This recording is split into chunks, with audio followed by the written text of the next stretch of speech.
Some metal ions will color a flame. This is used in flame photometry to measure trace concentrations, usually in water.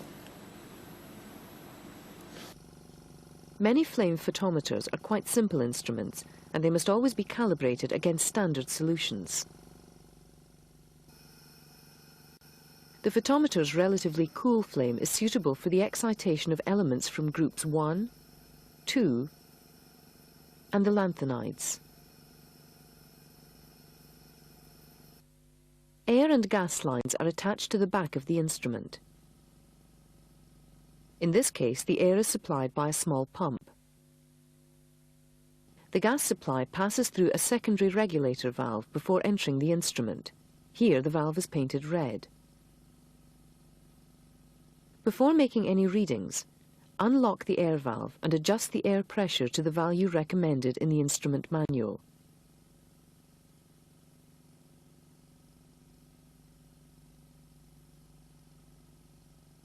Then lock the valve.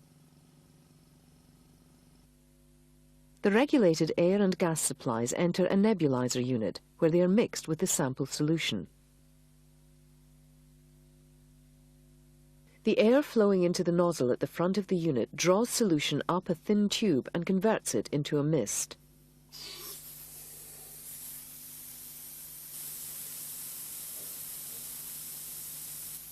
This then enters the nebulizer where it mixes with the gas. The nebulized mixture of gas, air and solution is fed to the burner. Excess liquid from the nebulizer passes into a standpipe which stops air and fuel escaping but allows excess liquid to run to waste. Check regularly that the runoff system is functioning correctly. If it is not, the instrument will not give reliable readings. The way in which this automated instrument works is best seen with the protective hood around the burner assembly removed. Switching on the instrument automatically opens valves in the air and gas supplies. And this instrument automatically ignites the fuel-air mixture.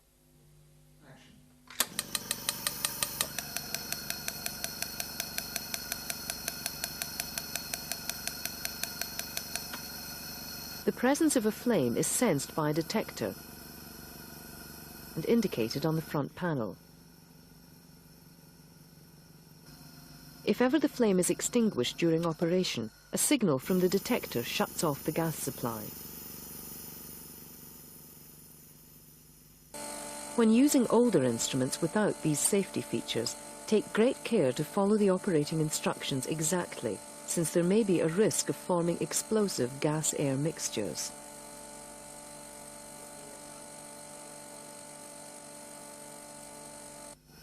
The presence of elements such as the alkali metals colours the flame. This is the colour produced by potassium, and this that of sodium. The light from the flame passes through a window to a photodetector which covers the opening and is normally hidden inside the hood. This instrument is set up to measure calcium, potassium or sodium. Movement of the bar moves different filters in front of the detector. Each of these only lets light of a wavelength specific to the element in question to reach the detector. The rate at which the instrument draws up liquid, the aspiration rate, should be checked using a blank solution, in this case water, at the beginning of a run. This is easily done by drawing the solution from a graduated vessel. A rate of 1 cubic centimetre in about 10 seconds is satisfactory. If the instrument doesn't aspirate, or aspirates very slowly, the nozzle may need cleaning. This can be done by removing the nozzle, taking off the delivery tube, and passing a fine wire through the nozzle.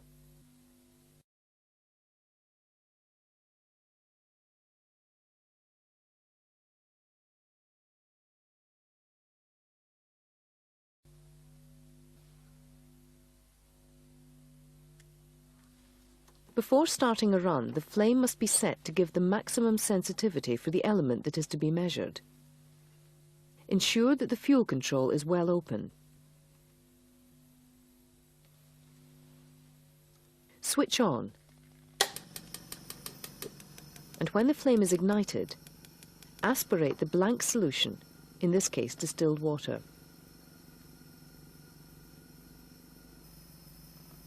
Use the blank control to set the meter reading to 0.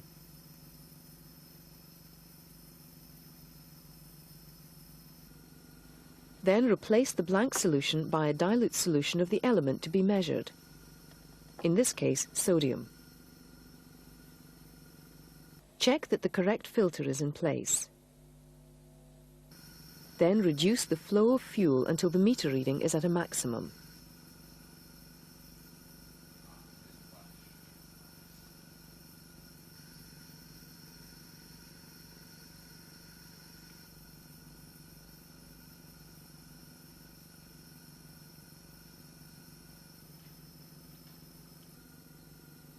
Now aspirate the blank solution again to remove any traces of sodium from the nebulizer. When the meter reading returns to 0, the instrument is ready to be calibrated against standard solutions. A range of standard solutions should have been made up in advance. The concentrations should be chosen so that the likely concentration of the unknown sample lies in the middle of the range. Start with the most concentrated standard solution.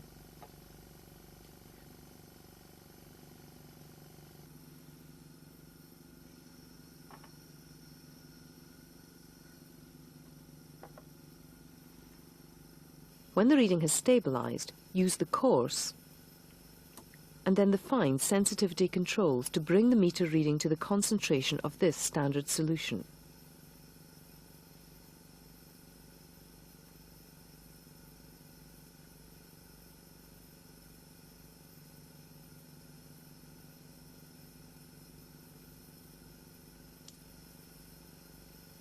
Once this is done, the settings of the instrument should not be altered until the analysis is completed.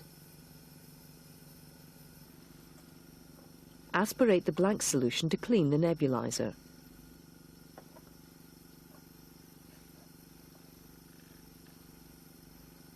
Then aspirate the next standard solution.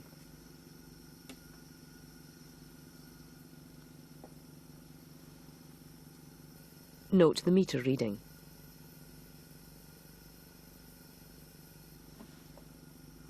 Remove the standard solution and aspirate the blank solution again. Continue with this procedure until readings have been recorded for all the standard solutions.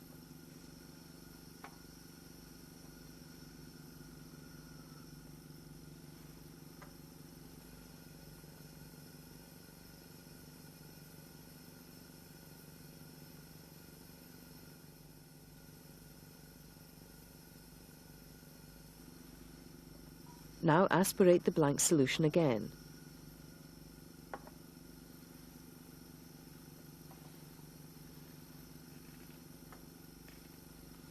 Then aspirate the unknown sample.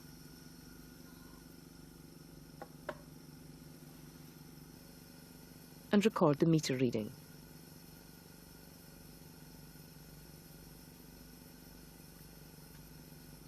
Finally, aspirate distilled water for a couple of minutes to thoroughly clean out the nebulizer.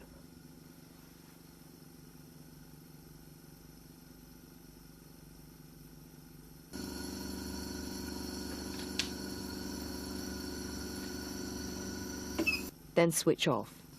For non-automated instruments, carefully follow the shutdown procedure. If the unknown solution contains solids, it is important to filter it. Otherwise, the nebulizer may become blocked. It is vital to select a filter paper that will not absorb the ions that will be measured. If in doubt, seek advice. Thoroughly wash out the sample vessel and the filter to ensure all the soluble sample is transferred to the measuring flask. Then make it up to volume. Plot the calibration readings. This frequently gives a slight curve. That's why calibration is necessary. Then read off the parts per million value corresponding to the analytical sample.